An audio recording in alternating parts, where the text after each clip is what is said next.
falando sobre o caso Gabigol. Primeira coisa, eu queria perguntar para os nossos colegas, para os meus colegas de imprensa, da grande imprensa, o porquê que esse caso foi deixado de lado. Por que o caso Gabigol, da injúria racial, foi deixado de lado, foi escanteado? Por que não se fala mais no caso Gabigol? Primeiro ponto, isso é um assunto seríssimo de uma injúria racial. Segunda pergunta que eu quero fazer para os meus colegas: por que é que não se fala mais dos cantos homofóbicos que aconteceram também no Fla-Flu? E por que não se fala mais no homem armado dentro do Nilton Santos? Essas são três perguntas que eu gostaria de fazer para todos os meus colegas da grande imprensa. Não se fala mais da injúria racial do caso Gabigol, não se fala nos cantos homofóbicos. Alô, Procuradoria do TJD, não vai ter inquérito, não vai ter denúncia? Os vídeos estão aí. E terceiro, por que não se fala do homem armado? Um homem armado dentro do Nilton Santos no Fla-Flu. Eu queria saber por que isso não se toca mais nesse assunto na grande imprensa.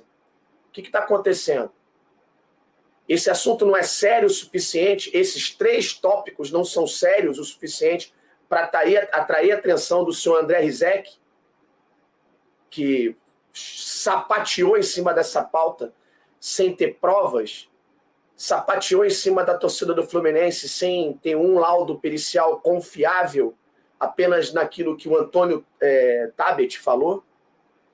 Enfim, hoje saiu uma notícia, ontem na realidade, Marcelo Neves, do Jornal o Globo, talvez um dos poucos veículos que tenham tocado no assunto, saiu uma nota, uma matéria dizendo, e hoje o Lauro Jardim também, pelo menos chegou para mim hoje, a do Lauro Jardim, dizendo o seguinte, eu vou até ler a do Lauro Jardim: está nas mãos do Tribunal de Justiça Desportiva um laudo de 29 páginas sobre a ofensa de cunho racista que o atacante Gabigol teria sofrido no último Fla-Flu. Contratada pelo Fluminense para identificar o ofensor, o Fluminense contratou uma perícia para identificar o ofensor, ou tentar identificar de onde veio esse grito.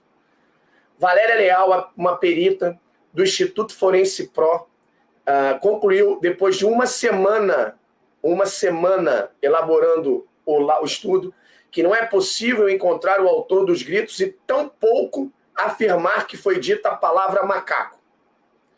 O Flamengo já havia entregue na semana passada um laudo ao TJD feito pelo perito Ricardo Molina. O relatório de 4 páginas afirma que se ouve a palavra macaco por 2 vezes. Acaco, depois macaco. O Ricardo Molina, eu já falei aqui, eu não estou levantando qualquer suspeita em relação ao Ricardo Molina, porque eu não sou maluco, mas o Ricardo Molina coleciona casos polêmicos na sua carreira. 4 páginas, um relatório, um estudo feito em cima desse laudo. A Valéria Leal, do Instituto Forense Pro, fez um estudo de 29 páginas. 29 páginas, demorou uma semana para elaborar esse estudo, e ela afirma que não se pode identificar o autor dessa teórica injúria racial, e eu estou agora começando a achar que não houve. Tampouco, nesse estudo, ela afirma que não se pode identificar a palavra macaco. E eu não vejo isso ser reverberado nos programas de TV, Redação Sport TV, Arena Sport TV, na ESPN, na Fox, sobretudo na Globo, né, que sapateou em cima do Fluminense e da sua torcida nesse caso. Por que não se fala mais nesse caso? TJD, doutora Renata Mansur, que é presidente do TJD, que me parece ser uma advogada muito séria, muito competente, não à toa assumiu o cargo de presidente do TJD, a senhora tem que fazer o que devia ter feito no primeiro dia desse caso. Chamar o Ministério Público. Chama o Ministério Público. Entrega o caso para o Ministério Público. Deixa o Ministério Público apurar. Por que não se envolve o Ministério Público nesse caso? Nesses 3 casos. No canto homofóbico, no homem apontando uma arma dentro do engenhão e na suposta, e agora pouco provável, devido a um estudo elaborado por uma perita confiável de 29 páginas, a senhora tem que chamar o Ministério Público, porque oferecer falsa denúncia também é crime. como é que se fala? E deteriora e minimiza, impacta negativamente uma luta tão importante como é uma luta contra o preconceito racial. Então, antes da gente falar sobre o Fluminense na Libertadores, sobre os erros e acertos do Abel, sobre a partidaça do Martinelli, fica esse recado. Por que é que a mídia não fala mais do caso Gabigol? Por quê? Essa que é a grande pergunta que a gente tem que fazer. Na hora de sapatear, em cima do Fluminense, sapatearam. E agora, na hora que tem um laudo pericial de 29 páginas, não se fala mais nada.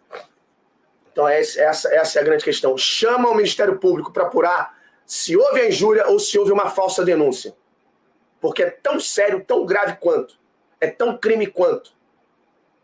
E cadê o procurador do TJD para abrir um inquérito para apurar os cânticos homofóbicos? E o homem armado dentro do Nilton Santos.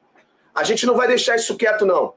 Hoje eu vou começar a mexer meus pauzinhos aqui para tentar pressionar o TJD para saber qual vai ser o posicionamento desse caso do Gabigol e se vai haver ou não um inquérito aberto para apurar os dois outros casos que são tão graves quanto, se bobear, o terceiro é até mais grave, que o cara apontou uma arma contra contra a torcida do Fluminense. Se essa arma dispara, seria um atentado à vida.